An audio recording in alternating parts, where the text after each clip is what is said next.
Should they stay or should they go? Should they be maintained by the landlord? How costly is that going to be? Your appliance questions have been heard and are going to be answered in today's Tip Tuesday. I'm Jennifer Ruelens, landlord, educator, advocate, and broker of One Focus Property Management, coming to you today with all of your questions about appliances answered. It is an outdated idea that tenants are going to provide the stove and refrigerator in the rental property. If you're not providing at least a stove and refrigerator in your rental property, you're not going to appear desirable on the market. You're likely to take longer to rent your unit and you're going to get far less rent. Washers and dryers are really unit and property dependent. Single-family houses definitely have the expectation that they at least have hookups. It's better when the hookups are on the first or second floor and not in the basement, but that's not always possible. In apartment units, I advise that when you can, get those hookups in there. If you're not able to do them in the units in particular, having it in the building is a nice second place. The last resort is to have no laundry options at all, and sometimes that has to be done. Now, when the area that you put the laundry machines, if it's unique, like requiring a stacked set, I generally advise that the landlords provide those. But in single family houses, in our market, in tertiary markets in north central Pennsylvania, we're seeing that hookups are generally what you need. Microwaves and dishwashers are great and really help you get a premium for the units. And it is becoming more common than in kitchens, especially remodeled kitchens or kitchens that have been recently put in, that an under-the-counter dishwasher is included. Microwaves are still one of those things that sometimes you do and sometimes you don't. The higher end rentals definitely want to have those microwaves installed in the cabinetry, really nice and not sitting on a countertop. Dehumidifiers.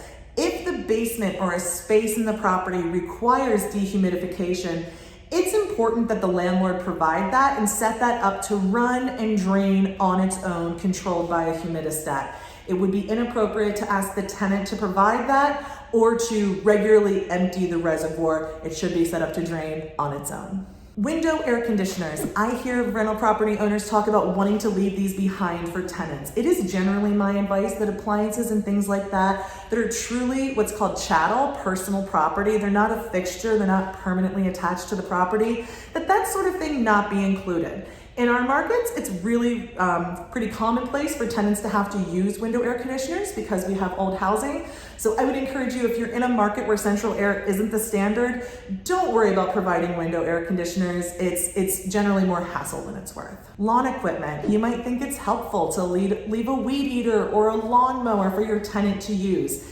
If the tenant needs to provide the lawn mowing service at the property, let them figure it out. Again, this falls into the category of chattel, and you're renting property and not renting equipment. You're renting a property to the person. And so there's a lot of different things that go into solving that problem of lawn cutting when tenants are in the property, but I don't encourage you to include lawn equipment in the rental. Well, what about repairs? I mean, when I talk to rental property owners, it's something they're very concerned about. They're telling me, I don't want to have to pay to repair this equipment when it breaks down. And I say, but I don't understand. You're responsible to maintain the property. And so they're worried in general that it's going to be very costly to maintain the appliances. And here's what I'll say about that. It is costly to maintain all kinds of property.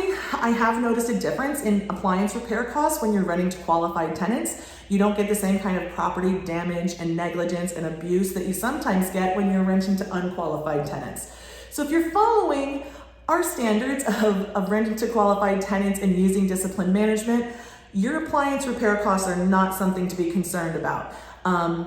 Again, though, when you're thinking about repairs, we should be thinking about them in the context of repair versus replace. And that's something we help our clients do, making the right decision to whether you should repair or replace an appliance based on the age of the appliance, the nature of the property, and all those sorts of things. So what kind of appliances do you put into your rental properties? Well, the answer to that is appliances befitting the unit you're putting them in. So a larger property, a single family home or a higher end rental, the expectation that the appliances match, be of a good quality, and be a complete set goes up. So you have more expectations that way. In general, for our modest apartment homes, we like to see at least the colors match on the appliances, and if you can, make sure that they're clean, neat, in good repair, don't have cracked doors, shelves, or handles, and work really well. That's what we advise. Appliances are just one thing that turns rental property owners around trying to figure out what to do. But I answer these questions each week right here on our YouTube channel. Be sure to hit subscribe, and we will bring you this every week right to your feed.